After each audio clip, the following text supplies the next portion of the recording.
This video training will walk you through the process of creating a new WebAssign course that is linked with your LMS course. To get started, we've logged into Moodle and accessed the course we want to integrate with Cengage.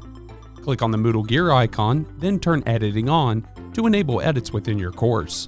Next, click on the Add an Activity or Resource in the section of the course where you want to add your Cengage course level link.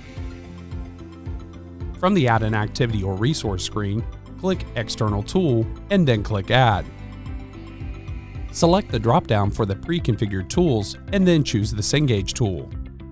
Now click Select Content to continue. The first time that you connect, you'll be asked to allow Cengage to access your course.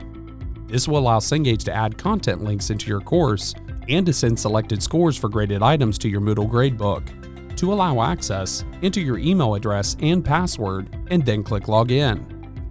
Here you'll select the type of product you want to search and add to your course: homework platforms and ebooks, or just ebooks. Once you've made your selection, your search will only bring up the product that falls into that category, providing for a more streamlined search experience. To find your WebAssign product, choose Add Homework Platform. You can search by title, author, and keyword.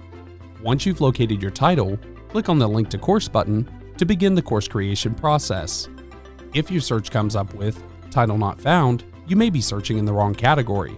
Simply click the Back to Cengage link to return to the content category selection screen. If you still do not see the title you're looking for, connect with your Cengage account executive or learning consultant. You'll next be prompted to create your WebAssign course. This video will focus on the first option, which will create a new course. The other options to copy a course or link to an existing course will be covered in separate training materials. For the course name, we recommend including the name, term, and any section information. For the class start date, enter the date that you expect students to start using WebAssign.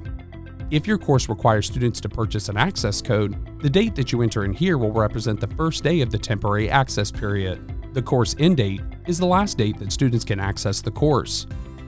Finally, select your time zone and then click Continue. You'll receive a message indicating that your link has been imported, and then you'll be redirected to Moodle. Click Save and return to course. We recommend editing the link name to make it clear to students that this is where they will access and register for WebAssign.